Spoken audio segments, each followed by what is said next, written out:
We've got another great lightning talk from Valeria Ivanova, who's a DevOps specialist with a deep love for the world of game development. So I also come from a background in game development, so that definitely speaks to me. Valeria has a keen eye for automation, continuous integration, and has helped game development studios really streamline their pipelines, deliver high quality products with speed and reliability. So, perhaps somewhat predictably, the topic of the lightning talk is going to be DevOps in game development. Take it away, Valeria. Hello everyone, thank you for joining. My name is Lara, DevOps team lead at Plarium, voice of the DevOps podcast. The idea of Ignite Talk came from a message in one of DevOps community public chat. DevOps in GameDev are some kind of unicorns. They don't exist. That's why today I would like to point out the most DevOps practices in GameDev are not different from other business domains. DevOps is not just about tools and automation. It's a culture that fosters collaboration, communication, and shared sense of responsibility between development, operation, and other stakeholders in game development lifecycle. DevOps practices are quite effective in helping us support our popular project, Raid Shadow Legends and Make Arena, as well as others, and provide more than 450 million users with an existing game experience. Instead of working in isolation, everyone allied their efforts toward a unified mission, delivering a game to player. Take part of the creation and familiarization yourself with roadmap, what other teams are planning to do, and how their task will intersect with yours. Maybe your expertise will come in handy. For example, you can help organize a dynamic environment for running different game builds. DevOps encourage a you build it, you run it mentality, where the team responsible for developing features or components is also responsible for operation. This shared responsibility increases accountability and encourage developers to consider operational aspect during development, leading to more stable and manageable deployments. How can you help developers with this? Provide convenient monitoring, a plan for rolling backup or managing their environments, convenient logs, and expertise on the infrastructure side. Participate in playtest to observe how the game built, for which you configure, for instance, in Jenkins pipeline, for example, has changed to see if your infrastructure can handle it when the game is launched. Join monthly reports and retrospectives to keep up to date with the progress of the roadmap. Estimate what makes sense not only for your infrastructure provisioning task, but also for developers. And one of the ways to automate it is to integrate the continuous integration tool. CI/CD is a fundamental aspect of DevOps, and it has a profound impact on the game development cycle. By integrating code changes frequently and automating the delivery pipeline, game developers can catch bugs earlier, reduce time to market, and iterate faster. On the slide, you can find the main benefits and the rating of CI tools. By continuously integrating code changes, automating tests, and deploying small incremental updates regularly, game studios can refine gameplay mechanics, fix issues, and introduce new content without causing major disruptions. This led to increased player satisfaction and retention, maintaining players' engagement. By adopting this practice, studios can respond to player need faster, minimize downtime, and maintain the overall health of their games. As become more complex and multiplayer-focused, infrastructure scalability become crucial.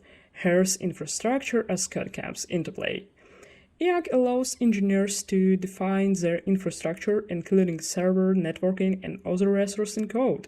This code can be versioned and stored in repo, ensuring consistency across environments. Games often experience fluctuating player demand, especially during launches or events. EAC enable engineers to define scaling rules and policy in code. When demand increases, the infrastructure can automatically scale it up based on predefined conditions.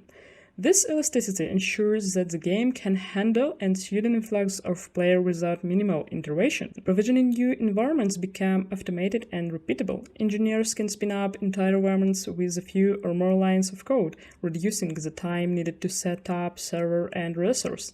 This is particularly valuable during testing, as engineers can quickly create replicas of production-like environments. In the event of infrastructure failures or issue, infrastructure as code enable quick recovery. Engineers can rebuild an entire environment using the infrastructure code, ensuring that setup is consistent and tested. Just like a code, can be tested. Engineers can run tests on their infrastructure code to validate configuration before deploying them. This prevents misconfigurations that could lead to performance issues or security vulnerabilities to the production environment. AI could reduce human error by automating the process. Engineers don't need to remember intricate setup steps. They rely on code that defines the infrastructure in a predictable manner. AI can enable engineers to define infrastructure cost upfront. They can allocate resources efficiently and shut down non-essential components when not in use.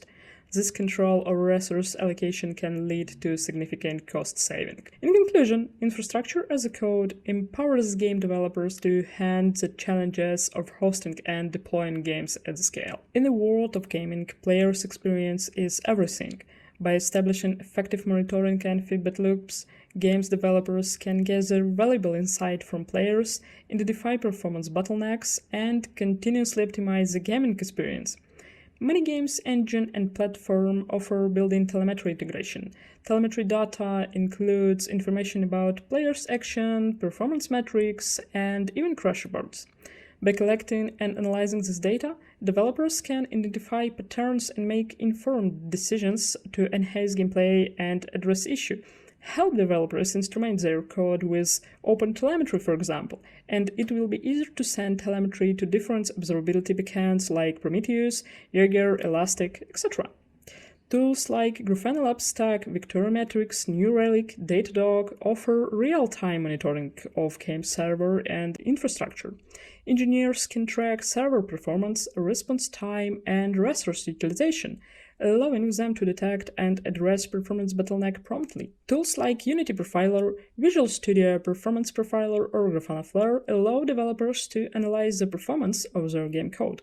Profiling helps identify areas where the code might be consuming excessive resource, lagging, etc. For live service metric, monitoring event updates and live operation is critical. Tools that can track the success on in-game events, change to user engagement, and revenue impact are valuable for ongoing optimization. Addressing security concern in game development is often overlooked, but is critical to protect both players and intellectual property.